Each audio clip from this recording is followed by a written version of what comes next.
The body of a speech, getting your points across. In this lesson, you will learn about using simplification and repetition to make your ideas easy to remember and understand. Vocabulary, diagrams, procedures, equations, descriptions. Academic and professional presentations often involve long, dry, complicated details. You're the presenter. It's your job to make things clear. Don't lose your audience. If the audience doesn't understand what you're saying, they will become confused. Soon, they will stop listening to anything you say and fall asleep. They won't care about you nor your ideas. You might as well be talking to yourself. So, how do you prevent this from happening? First and foremost, simplify complex ideas. Focus on the people in the audience, not abstractions. Let's say that you want to define the word contentment. Which explanation would be the easiest to understand? A. Contentment is a mental or emotional state of satisfaction. B. You feel good about your life. Or C. It is the acceptance of the surrounding situation. The second one, B, is the easiest to understand. It focuses on people, whereas A and C are like textbook definitions that sound meaningless. To help people understand better, you can give an example. You just took a test. You got a B on it. You're content.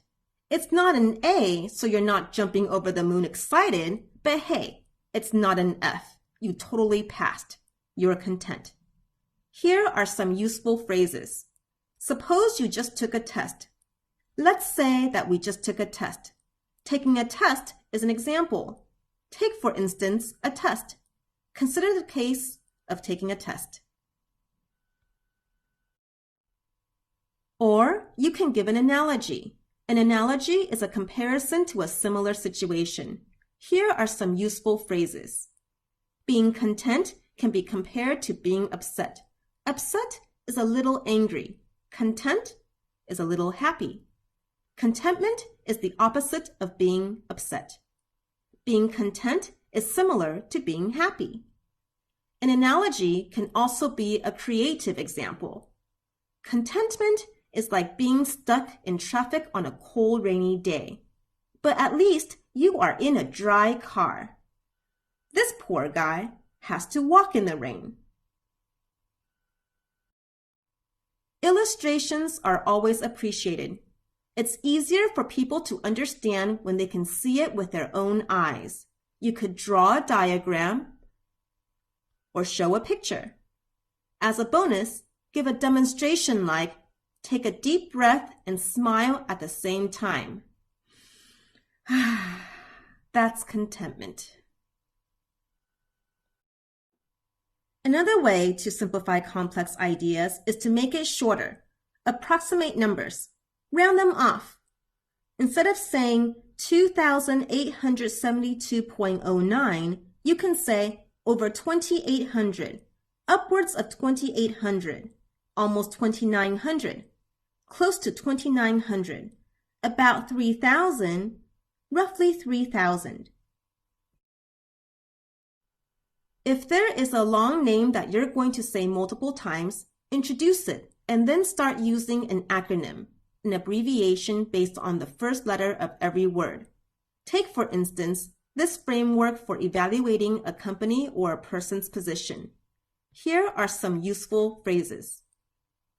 SWOT stands for Strengths, Weaknesses, Opportunities, and Threats. SWOT is short for Strengths, Weaknesses, Opportunities, and Threats. An organized list of one's strengths, weaknesses, opportunities, and threats is also known as a SWOT analysis.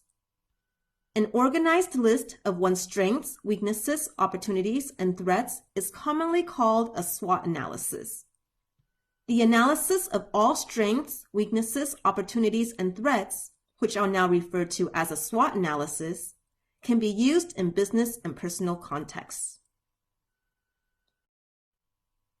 All right, now your audience understands your ideas. No one is confused, no one is snoring. But you have had to explain so many things. how can you help the audience remember the important ideas? 2. Repeat your main points. Follow this pattern: assertion, evidence, assertion. Start with your assertion, your main point, what you want the audience to remember. Then give evidence, definitions, statistics, examples, and other details. Going through the evidence takes time. Don't be tempted to end there. Main ideas can get lost in a sea of evidence. The audience needs to be reminded that your evidence served a purpose, so end by saying your assertion again. This is the main point that you want them to remember. Of course, it should be rephrased in different words. Let's go back to the SWOT example. A SWOT analysis can be used to identify the pros and cons of a situation. That's my main point. Next, I'd explain what SWOT stands for, what each cell in this table means, and give examples of each one. Then I'd go back to my main point that SWOTs express the pros and cons of a situation. However, I'd be sure to say it in a different way. I've shown that a SWOT analysis increases awareness of all positive and negative factors.